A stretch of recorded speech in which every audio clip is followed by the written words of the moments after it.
It's a volume game. The more you post, the more you're going to get your name out there. And the more people that see you, the more likely you are to build up an audience. And with that audience, you can go and you can get brand deals, you can get sponsorships. And guess what? Those are paid, which means that you're receiving money into your pockets. And the best part about it is that it costs $0 to start. There is no excuse to be financially challenged in 2023. None at all. We're going to talk about something a little bit different today, and it's going to be really good, really interesting. The first main issue I want to address is money is not the goal. And a lot of people idolize money. What do you mean by that? Money is a great thing. I'm not denying that. But money is not the goal, because money is not permanent. Money is only something that you can take with you for as long as you're alive. I view money as a vehicle for achieving your goal, right? You can leave behind a legacy with money. With money, you have power to establish just, whether it be some type of foundation, some type of influential persona online or something, just something that leaves a mark on the world. That's what money allows you to do at a propelled rate. But money should not be idolized as the end-all be-all, because money only lasts so long. And when you die, you don't take any of it with you. So whether you have, let's say you have a $50 million check for you in your bank account or something like that, right? But you get in the car crash the next day and you die. Well, that money is going to go to, whether it be family or whether it be friends or whoever's on your will, that money is going to allocate itself towards different people now. But let's say you have that 50 billion, right? And all of a sudden you establish this nonprofit organization that feeds homeless people. Well, you get in a car crash, but you have this thing as sort of a testament for yourself. And so with that, you left a mark. And so your legacy is continuing on, even though you may not be here. Your mark still stays on the world. And that's the beauty of money. It allows you to do things like that. Beautiful actions like that can come about from money. But I that's why I say money is not the goal, but it allows you to achieve your goals. So would you agree with the statement that the experience through the journey of becoming a millionaire or even a billionaire, those moments and those experiences are more valuable than the end goal itself of becoming that millionaire or billionaire? I would say that, yes. Like those lessons. Yes, I firmly believe that in order to appreciate the value that money brings, you have to have known what it was like without money. I have family who has been on both sides of the spectrum, right? And my mom, both my parents actually, when they were growing up, it was like nothing. Yeah. I remember my mom said that for her 13th or 15th or 14th, one of her birthdays as a teenager, her brother got her a gift, and it was his favorite shirt, and he gave it to her as a gift because that's all that they could afford at the time. But there was a value behind that, a sentimental value, of course, so it was so special to her. But it's moments like those when you find value in things that don't necessarily require money. However, when you actually have money then or later, it allows you to appreciate what you have now so much more as compared to, just always living with a background of financial stability. Yeah. It almost goes to when you're on a roller coaster or something, and you're up in there and you're scared, from all the loops and everything. You appreciate the times that you were on the ground and you were stable. Or when you have a stuffy nose, you become appreciative of all the times that you took for granted when your nose is clear. Yeah. And so this is your reminder to appreciate your clear nose right now too. But it almost goes to serve you have to be grateful. This is kind of going off topic, but you have to be grateful for what you have now. Or let's say you're not in that position. Just know that whatever you're in right now, is just going to make you more appreciative of what you're coming to later. Do you see what I'm getting at? Yeah, of course. And I have a question for you. Mm-hmm. It's a different topic, sort of. The question is, do you think now in 2023 that we live in one of the best times to make money? Or one of the absolutely easiest? Absolutely, yes. Making money is so easy now. I'm not even lying to you. Making money is... My freshman year of high school, I posted a video on Snapchat that went viral. And through the Snapchat spotlight, I got paid $3,000. You got paid $3,000 for one video. Are you serious? I'm being serious. Yes, $3,000. Was it taxed or anything? So here's the story behind that. I actually lied on my You're supposed to submit information when you get paid, and at the time I was like 15 years old, right? So I didn't actually end up receiving the money, but I did get the amount. I just never received it because I was an idiot and I lied on it. But I put my age as 18, and so I called them to verify it, and they're like, "Oh yeah, we need you to provide a valid ID." And you're like, oh. So I never ended up getting the money. But had I not lied, I would have been the proud owner of a check that said $3,007. Nice. But it's moments like those that that making money is so easy. All right, let's take a little trip back to history, right? Biblical times, even the way people made money back then, or I say wealth, was whoever had the most land back then, right? If you had the most land, the most assets within a physical form, you were considered pretty wealthy, right? That's true. That's true. Fast forward a couple of years, the way to make money was through crops. Selling crops, bartering even, right? Fast forward a couple of years, well then machinery came along, and that accelerated the rate at which one could sell their crops, which accelerated the rate income came into them, making people rich a lot faster than the previous generation. Well, then fast forward and software for those machines came along, which made it even more effective, which propelled and accelerated the rate at which incomes came for those people as compared to those who previously had a faster income source, right? Now we look at our age. We are in the most influential time in history with the access to the entire world within our hands, social media, the internet. That is, your phone is a money-making machine if you use it the right way, right? Yeah. Again, we go back, if you watch a couple of previous videos, we go back to how one can get stuck in a consumer phase, stuck in always just, consuming and not producing. But what people fail to realize is that they can start making money right now, right this instant. And all you have to do is just make a name for yourself online. Because with that, let's say you gather up some 1,000, 5,000 followers online. If you use a platform like TikTok and you're always posting content, just whatever it is, you can gather an audience. So the virality rate of TikTok it's almost like, not gambling, but it's really easy to go viral if you know the right techniques. I had a video go for I want to say 300,000 views, and all it was like a slideshow of images. Wow. And so it's a volume game. The more you post, the more you're going to get your name out there. And the more people that see you, the more likely you are to build up an audience. And with that audience, you can go and you can get brand deals, you can get sponsorships. And guess what? Those are paid, which means that you're receiving money into your pockets. And the best part about it is that it costs $0 to start. There is no excuse to be financially challenged in 2023. None at all. Summer is approaching up. If you're, graduating, you're going out to college, if you're still in high school as a student, it doesn't matter, right? You have the ability to just go out there, make content, get paid, and just go through that cycle. And the great thing about it is that once you post it, it stays there forever. For as long as the internet or whatever platform you use exists, it's going to stay on there forever. And so that's going to get more views. And it's like a snowball effect. And so the more views you get, the more people it's going to be pushed out to, which brings even more views, which just builds up to your audience. And that's the beauty of it. Please start making content online. There's no easier way to make money than today. That's plain and simple. Plain and simple. Plain and simple. The mindset of money.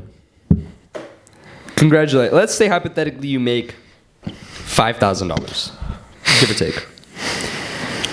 What will you do with this This is where, yes, like we said, this is where mindset comes in and perspective comes in. What are you going to do with $5,000? You have multiple choices, right? You can A, drop it on like a Louis bag, some new shoes, maybe a Birkin, something nice. But now you're out 5,000. Bands, just gone. But, you get a nice little cool accessory. Whatever. Something or You can invest that money. I'd go probably with option B, investing it. Okay. And my favorite way to invest is crypto. Here we go. No. I love crypto. And the reason I love crypto is because it's so volatile. You can make around 30% of your portfolio in an hour. I'm not even lying. And with stocks, it takes years. Yeah. But you can literally make that in a day with crypto. And that's the beauty of it. But here's some absolute free game. This is life-changing information that I'm about to give you right now. There is a bull run coming in 2025 after the Bitcoin halving cycle, which is next year. Not financial advice. However, if I were you, maybe looking to get in some crypto for yourself. Just saying. Just saying I told you so. Anyways, back to the topic. Right? The real essence of the story is that you want to be smart with your money. Put it into things that is going to make you more money. There's a saying that goes, make your money work for you. I was talking with my mom. Earlier today, I was talking with my mom. And I said how in a couple of days, there's going to be a check, right?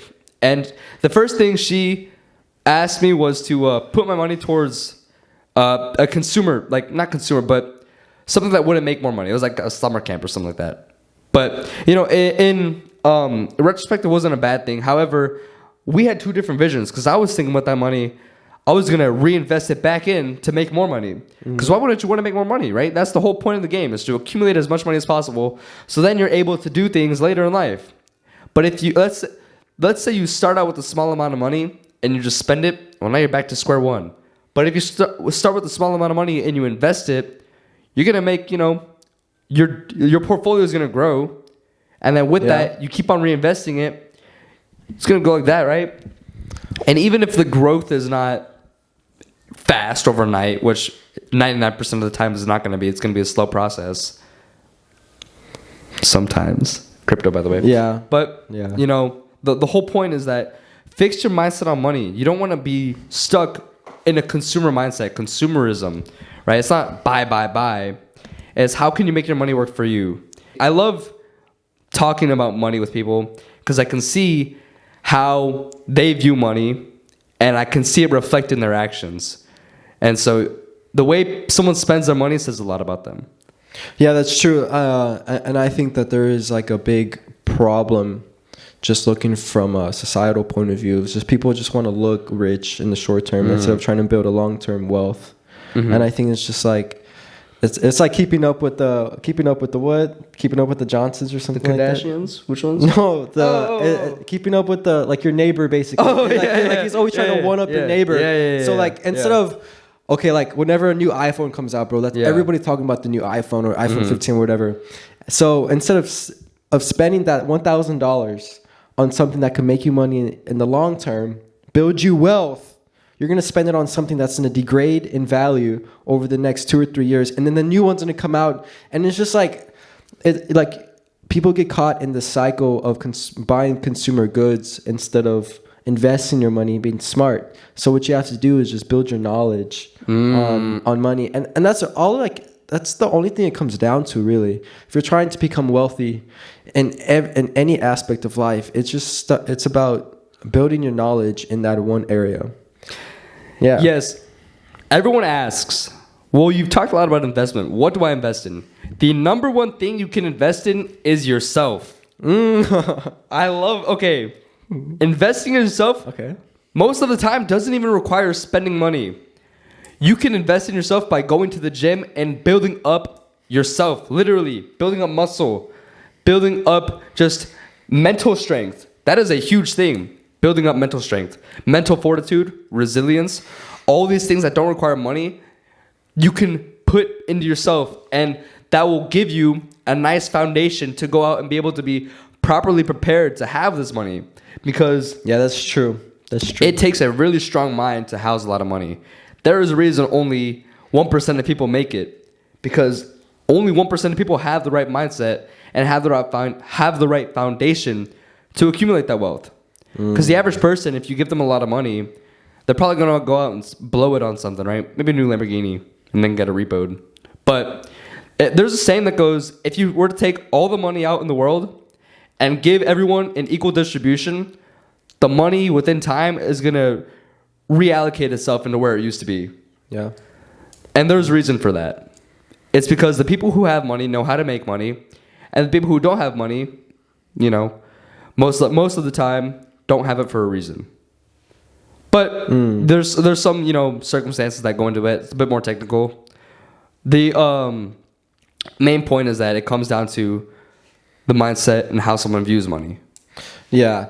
I read in a book recently about the mindset of becoming wealthy. And it's like the story was about this kid and his father.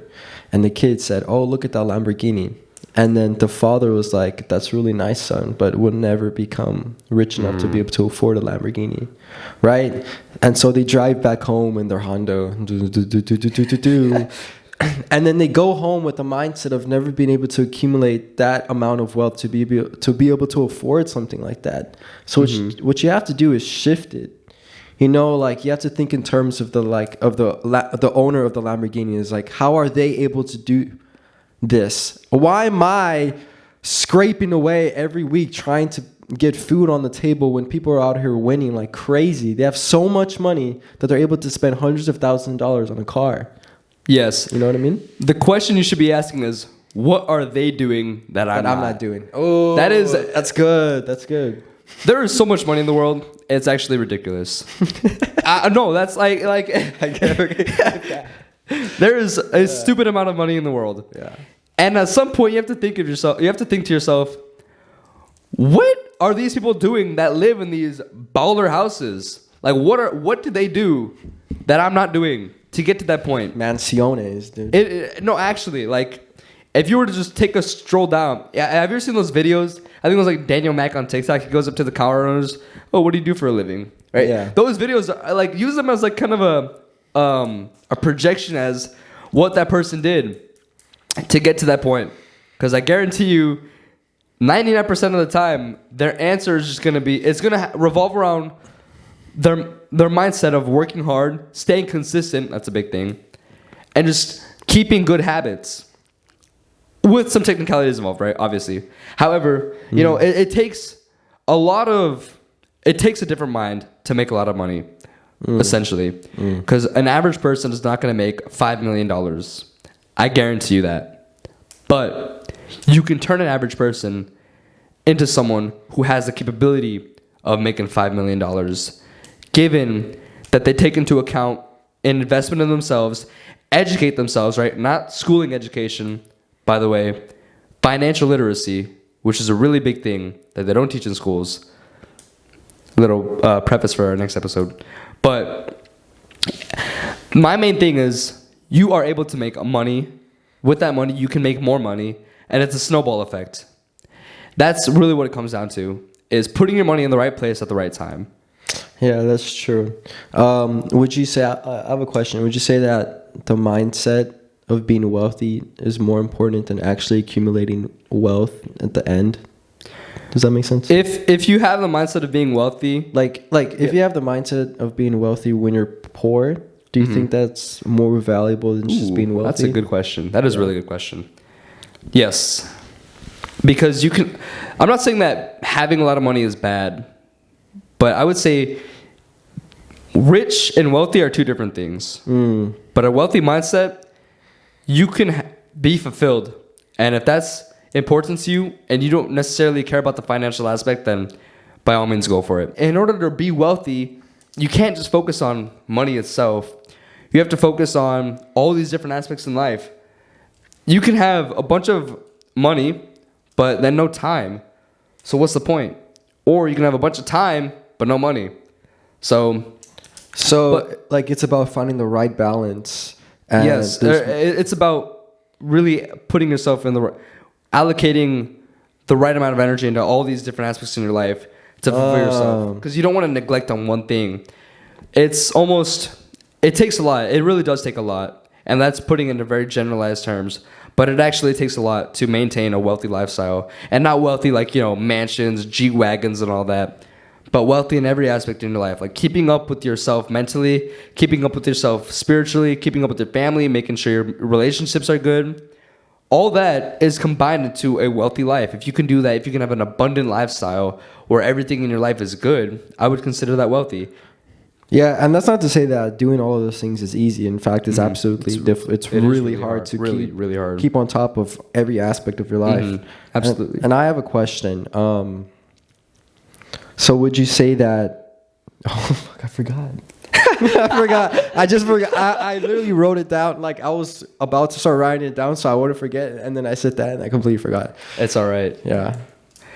I think okay. Oh, I remember. I remember. All right, so like I've read business books. I'm sure you have as well. Would you say that it is the same like type of knowledge when you read these experiences that these entrepreneurs and businessmen go through in the books, and they provide the wisdom in the books? Or would you say that it's more valuable to actually live through it, to mess up with the business, or like go bankrupt, or do this or do that, and learn from real life experiences instead of reading it from books? Or do you think that they're both just as valuable, and you could like use them, like you can read and experience, and both wells of knowledge are very valuable combined? The best way to learn something is to learn it the hard way, right? But that doesn't necessarily mean to not listen to these people who have already done and learned it the hard way, because now you know what not to do, so you can follow what to do. So reading books is an absolutely beautiful thing. I would recommend reading a lot of books, because you gain a lot of knowledge, and it's kind of setting down like a little path for you to follow. And with the information that you learn, you can apply it in your day-to-day life. Not to say that it's going to prevent you from experiencing hardships or going to propel you to an absolute unchallenging life, but it's just going to give you a little bit more backing on what to do if you find yourself in a situation, right? The book I'm reading right now is Atomic Habits, and it's speaking about the foundation and the building of habits, and it's explaining things to me that I'd never really thought before. It's saying that you don't fall to the level of your standards, you fall to the level of your systems. Or you don't rise to the level, you know the quote, you don't rise to the level of your standards, you fall to the level of your systems. And it's saying that your systems are, in the end, what determine your habits. And it goes to the 4 steps: the motive, the cue, the result, and something along those factors. However, the pretty much the thing of it is that your systems that are in place are going to be the ones that ultimately decide the habits that you go. So let's say I have a dirty room, right? Yeah. And the system that I have is I see a lot of clothes, and I wait for it to get super dirty, clothes everywhere on the floor, bed sheets everywhere, and then I decide to clean my room. Versus I see, one thing on the floor, and then I instantly act on that. And then over time, my room's naturally going to maintain a cleaner state if I'm acting as soon as I see something that's out of place. So that's the difference in systems, right? And so that's the system that I'm talking about. The system of seeing a cue, which results in an action. Yeah, to add on that, in the book, there's an example of a ballerina, I think, and she lays out her clothes the night before or the day of, and as soon as she sees the clothes, that's like the cue, and then the habit starts to form. So when it comes to money, I would say is as soon as you get money, instead of spending it, you should save it. Yes. It's your system, and the system ultimately affects your habits, right? Yes, absolutely. So I would say instead of it's just becoming really financially literate when you have money and doing the right thing at the right time, like Alex said earlier. Mm-hmm. Yeah, you have to know what to do, because you don't want to go into it blind. That's most likely not going to end out very well for you. Just going in, with the blindfold on, walking down a path that you've never been on before, which is a financial journey. But that's why I advocate for reading books, so you can kind of see how these very successful people went about their life, who 99% of the time started in a really similar place like the average person. Yeah. Right? A lot of them came from nothing, and they journeyed their way through life, experiencing hardships, going through these things. But something that they do that the average person doesn't is that they find an alternative route to take. And so with that, then they learn a new experience, a new lesson, and then they take what they've learned from that and they apply it into their life. Get rich quick. That's the problem with hustle culture. Yeah, hustle culture is really I don't want to say it's toxic, because the general message of hustle culture is good, but I think the way that people like apply it is kind of bad, because now all of a sudden you have all these dropship scams, all these, get rich overnight, sign up for my course, all these things. I'm not saying that all courses are bad, but there's a lot of false realities that are put onto the, and it's really harmful, especially to those who actually want to get financially free, and they're seeing all these people on TikTok and Facebook and all these social media platforms, and they're saying, here's 5 steps I did to become a millionaire overnight, and then they're leading them down a false reality, and then all of a sudden it's going to end up like worse for that person, and they had a really bright mindset, and then they go through this bad experience, and then now they don't want to go into financial literacy anymore. Yeah, and some people exploit that. Like some influencers exploit that. Some celebrities exploit that too. It's not really cool. So that's pretty much going to be it for today's video. A lot of people were saying that our episodes are too long, so hopefully that this one wasn't as long as the previous ones. If you get anything from this video, just make sure that there's a certain mindset regarding money that you have to have in order to accumulate wealth. Just as broke is a mindset, rich is also a mindset too. So with that being said, thank you for listening. Thank you. I'm Alex. I'm Roger. Follow us on our social medias, links in the descriptions, and see you in the next one.